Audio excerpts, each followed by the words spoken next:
Bismillahirrahmanirrahim. Assalamualaikum warahmatullahi wabarakatuh. Selamat pagi, siang, sore, atau malam anak-anak ketika kalian membuka video ini. Nah, kita kemarin telah menjelaskan beberapa khalifah yang menjabat Daulah Umayyah, dari khalifah yang pertama hingga khalifah keempat.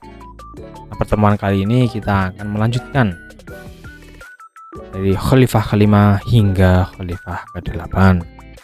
Khalifah kelima yaitu dijabat oleh Abdul Malik bin Marwan dari tahun 685 Masehi hingga 705 Masehi. Abdul Malik bin Marwan lahir di Madinah pada tahun 646 Masehi pada masa Khalifah Utsman bin Affan memimpin Khulafaur Rasyidin. Beliau adalah putra dari Marwan bin Al-Hakam atau Marwan I. Abdul Malik bin Marwan dilantik sebagai khalifah setelah kematian ayahnya pada tahun 685 Masehi. Di bawah kekuasaan Abdul Malik, Kerajaan Umayyah mengalami perkembangan dan kemajuan yang signifikan. Beberapa hal yang menjadi penyebabnya yaitu teraturnya pengelolaan pendapatan negara, berkembangnya perekonomian dan perdagangan. Abdul Malik terpandang sebagai khalifah yang perkasa dan negarawan yang cakap. Ia berhasil memulihkan kembali kesatuan dunia Islam dari para pemberontak, sehingga pada masa pemerintahan selanjutnya di bawah pemerintahan Walid bin Abdul Malik, Daulah Bani Umayyah dapat mencapai puncak kejayaannya. Ia wafat pada tahun 705 Masehi pada usia 60 tahun. Ia meninggalkan karya-karya besar di dalam sejarah Islam. Masa pemerintahannya berlangsung selama 21 tahun 8 bulan. Dalam masa pemerintahannya, ia menghadapi sengketa dengan Khalifah Abdullah bin Zubair. Abdul Malik bin Marwan mewariskan banyak hal dalam sejarah keemasan Islam. Di antaranya yaitu yang pertama, pembentukan Mahkamah Tinggi. Nah, lembaga ini berfungsi mengadili para pejabat yang menyeleweng atau bertindak semena-mena terhadap para rakyatnya. Yang kedua, penggantian bahasa resmi negara. Bahasa resmi negara diganti dengan bahasa Arab yang sebelumnya menggunakan bahasa Persia atau Romawi. Yang ketiga, mendirikan beberapa bangunan penting. Beberapa bangunan penting dibangun seperti pabrik senjata dan pabrik kapal perang di Tunisia. Dan yang terakhir, pembangunan dan perluasan masjid. Khalifah Abdul Malik bin Marwan membangun Masjid Umar atau Qubbatus Sakhra di Yerusalem dan memperluas Masjidil Haram di Makkah. Itu merupakan Khalifah Abdul Malik bin Marwan. Lalu kita lanjutkan khalifah yang keenam yaitu Al-Walid bin Abdul Malik yang menjabat dari tahun 705 Masehi hingga 715 Masehi. Al-Walid bin Abdul Malik lahir pada tahun 48 Hijriah. Beliau menjabat khalifah menggantikan ayahnya Abdul Malik bin Marwan tahun 84 Hijriah atau 705 Masehi. Masa pemerintahan Al-Walid bin Abdul Malik adalah masa ketentraman, kemakmuran, dan ketertiban. Umat Islam merasa hidup bahagia. Setelah menjadi khalifah, ada beberapa hal yang langsung beliau lakukan, yaitu membenahi infrastruktur fisik, mengirim pasukan untuk memperluas wilayah dakwah dan kekuasaan Islam, melakukan reformasi sosial. Pada masa pemerintahannya tercatat suatu peristiwa besar, yaitu perluasan wilayah kekuasaan dari Afrika Utara menuju wilayah barat daya benua Eropa, yaitu pada tahun 711 Masehi. Perluasan wilayah kekuasaan Islam juga sampai ke Andalusia Spanyol di bawah pimpinan Panglima Tariq bin Ziyad. Perjuangannya mencapai kemenangan sehingga dapat menguasai kota-kota Cordova, Granada, dan Toledo. Di masa pemerintahan Al-Walid bin Abdul Malik inilah sumur air di Madinah mulai dibangun dan di jalan-jalan umum direnovasi. Dialah yang membangun rumah sakit pertama kali dalam sejarah Islam. Para penyandang cacat dan kaum duafa ditempatkan di panti jompo dan para pengurusnya digaji dan difasilitasi oleh negara. Para tunanetra diberikan pembantu yang juga ditanggung negara. Selain itu, negara juga memberikan gaji kepada para ahli Quran. Bagi para musafir dan pendatang, Khalifah Walid juga membangun sarana rumah singgah. Masjid Al-Aqsa dan Masjid Nabawi di Madinah juga dibangun kembali oleh Al-Walid. Beliau juga memprakarsai pembangunan Masjid Al-Jami' Al-Umawi di Damaskus. Khalifah Walid bin Abdul Malik meninggal tahun 96 Hijriah di Damaskus dengan meninggalkan nama yang sangat harum dalam sejarah Daulah Bani Umayyah dan merupakan puncak kebesaran daulah tersebut. Itu tentang Khalifah Al-Walid bin Abdul Malik. Yang ketujuh adalah Khalifah Sulaiman bin Abdul Malik yang menjabat dari tahun 715 Masehi hingga 717 Masehi.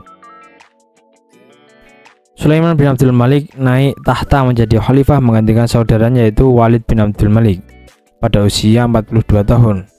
Masa pemerintahnya berlangsung selama 2 tahun 8 bulan.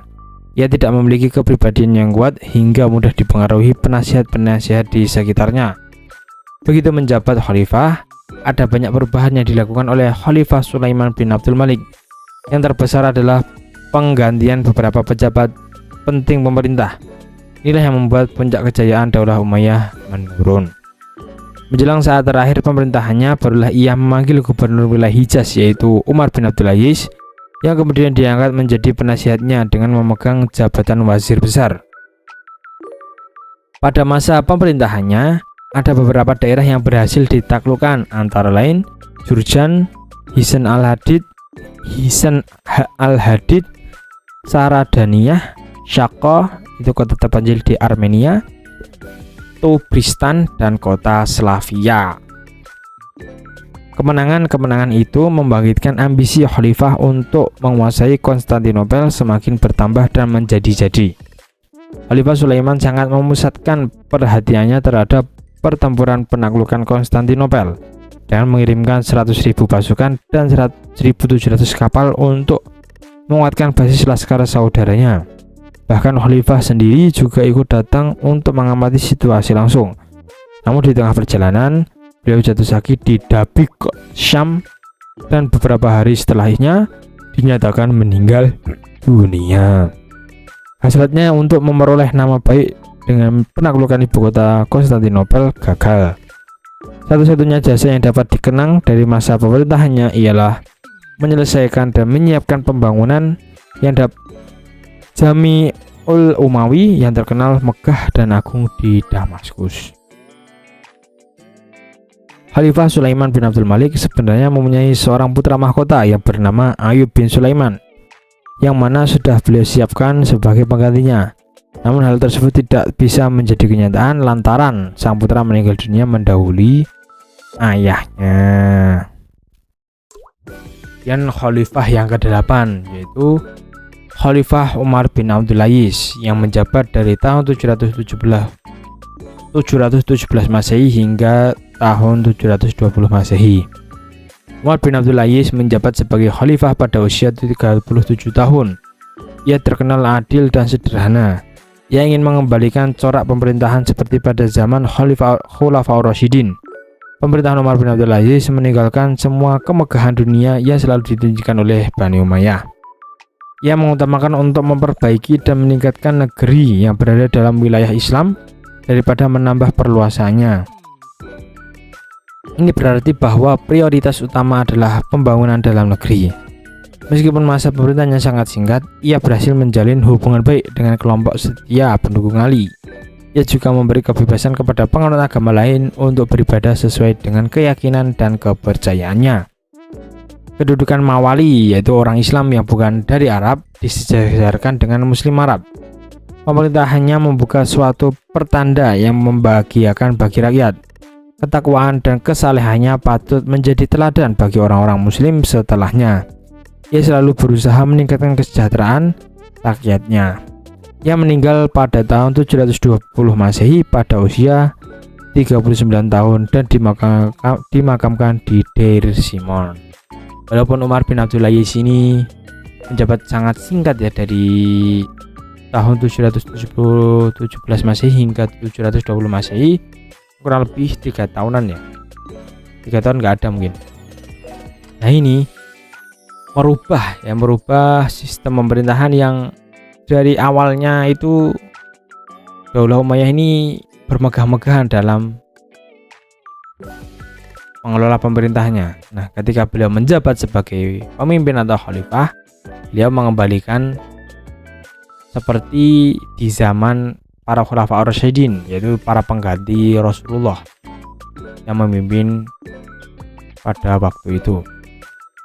Nah, Umar bin Abdul Aziz ini bisa disebut juga Umar bin Khattab kedua, Umar kedua. Nah, di Umar pertama yaitu Umar bin Khattab yang menjabat khulafa ar-rasyidin, dan yang Umar kedua yaitu Umar bin Abdul Aziz ini, karena memang kepribadiannya sangat mirip oleh Umar bin Khattab. Ya, kita cukupkan dulu materinya, kita sambung di pertemuan berikutnya. Wassalamualaikum warahmatullahi wabarakatuh. Terima kasih.